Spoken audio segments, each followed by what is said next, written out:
Morning guys, I'm coming to you from the car this morning. We're outside the supermarket and this week's kind of garden thing is putting some late season or early autumn potatoes in our kiwi garden here in Auckland, New Zealand. You stop as well, remember? It's like Yeah, and you know that also Daddy and Mummy do. We can plant them, we just need to make sure they're protected from frost, but the challenge is we don't have any seed potatoes available and we've eaten all the ones that we grew over the summer. So what I'm going to do today is go into the supermarket when we're doing our shopping and get some more. So get some potatoes that I can then chit, and yeah, I'll take you along and we'll see how much they are today. So really, you know, how much are we going to be able to save by growing our own, and yeah, what I'm going to choose. I've got a few at home, but only 3 or 4 have developed chits. So yeah, we'll go get some more. I'll see you in there.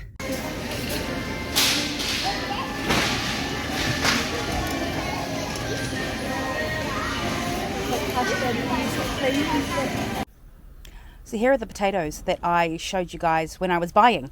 I've got Agria here, some Perlas and some Desiree. These are our own Desiree that we grew. And hi, that's Peanut. He likes to headbutt for pats. So yeah, these are the Desiree that we grew from seed, and there's a couple of rockets in here as well that we grew. So yeah, it's autumn here in NZ, and we are going to pop these in to both the potato pots and into a space in the garden where I think these might do quite nicely. And I'm going to do the mounding up method. So from what I hear, not all chits are created equal. You've got good ones and weak ones, and I've got an example of both here, which is pretty cool. These are rockets that we grew. As you can see, it's about 2 centimeters long. It's got some green coming, and yeah, it's a really strong chit, so we should get a really great plant out of this. There is only one chit on this potato, and if you are a betting person, maybe that's an okay thing. Chuck it in the garden. We should get a good plant. I mean, it should be fine, but the guides I've read say that you should have 2 to 3 chits are a really good idea, just in case. Here's an example with 3 chits. So this one here is got a really great chance of succeeding. This is a perla, and these are great for boiling and roasting. Not so much mashing because they're not as floury. Here is a rocket with a chit that is not as strong. This is a weak chit, and it's possible that this will turn into something. It's got some green on the end, and yeah, but it's, you know, it's long, it's thin, it's not really a strong one. But yeah, an example of a strong chit, a weak chit, and a multi-chit. So we've got the whole spectrum here. Oh, and also I've got like the tiniest potato here with a really weak chit. So it'll be fun to see whether this actually comes to anything. We have potatoes, we have potato food, and a willing gardener. If you have seen the harvesting potato video, you will know that the best harvest that we got was actually out of our raised bed. So I've got other raised beds here. This is the sleeper garden. It's a bit of a problematic spot where nothing much is really growing. I think poor soil quality, I'm not sure. Although I do keep putting stuff in to try and enrich the soil. So yeah, I planted corn.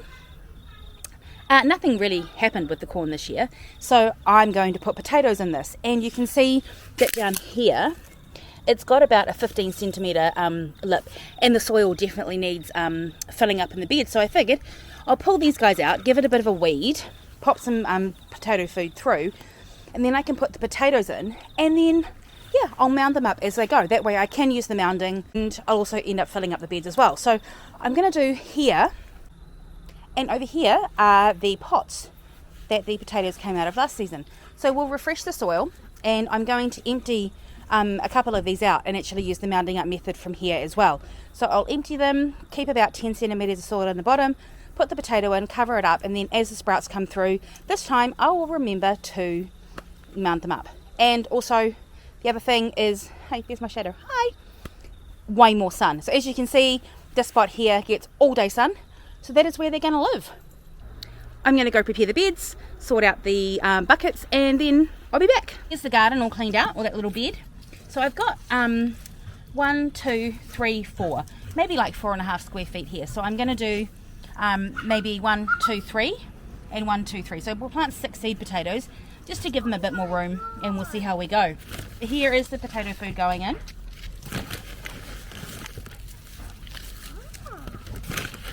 thumbnail. Bone meal. It looks like bone meal from Minecraft. Oh. There is actually a thing called bone meal. Is there? in Minecraft. You can put bone meal in the garden too. There's 6 potatoes. So we'll dig a little hole. Wait, you might There's lots see of stuff them. down here. You might see some like poking out of the ground. Maybe. There's a rock. We don't want that there. So yeah, I'm going to dig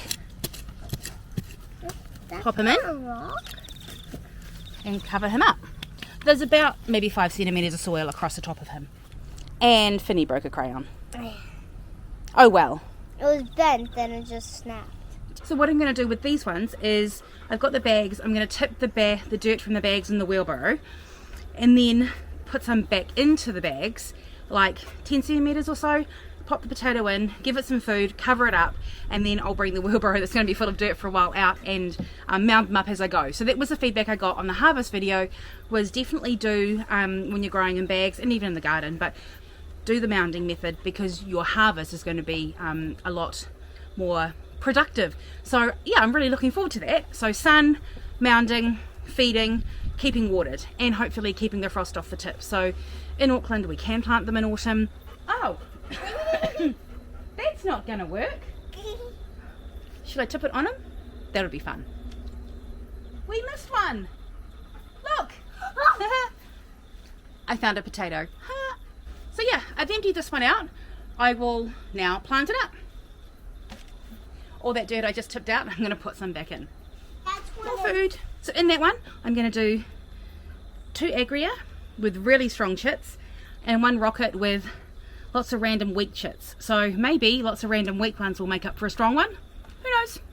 Hey Finny, do you want to put them in? You do that one there. Awesome. Yeah, pop it in. So 3 in their home. I'll bury them a little bit.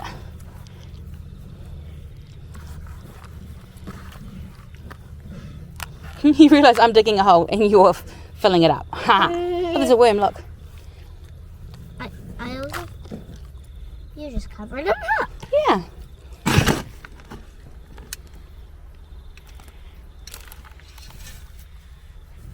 Gonna settle them in. Take the stick out. Definitely not a good minor. Good to go. In the next bucket, I'm going to do 4 of the perla potatoes, and these are the ones that I bought from in the box, not the bulk agria potatoes. So none of these are seed potatoes apart from the ones I grew in my own garden, and as we talked about, only 2 of them have really great chits on them. So we will do 1, 2, 3, 4 and put them in this pot. Yeah. Putting these up for them. You're giving it some food, are you? Yeah. Cool. So we have 4 perla in here. I put them on their sides because most of the chits are either on the side. So we'll put some food in and then we'll cover them up. This is the perla bucket, covered, ready to get mounded up. Okay, and in this last one, this is a 35 litre easy bag. We grew in this last time, so we're going to grow in this again, only in more sun this time. So you know the drill. 4 potatoes, in goes the food. Now we'll position for maximum sun. So we've got 2 left. This is the rocket with a very weak chit, and this is a perla with a couple of chits. This is a half empty bag, so I'm going to put these 2 in here. There's already some fertilizer in there. That's for right. them. The rocket, the perla. Now, potato food. I'll get that. So there we go. Now we have agria, perla, random mix. This is the part of the garden that gets all day sun, so that's checked off. They've got good soil, they've got good chits, most of them, and they're going to have good food. I'm going to water them in and then we will mound up. So there you go. That's my autumn experiment growing tomatoes. They're not tomatoes, they're potatoes. My autumn experiment growing potatoes. The second time I've grown them, and obviously the first time was in summer, this time will be in autumn. So yeah, we'll harvest them, do the same thing, try and keep the frost off them, and harvest them when their foliage dies back. So yeah, I'll give you an update, maybe in a garden tour. Wish me luck. Bye.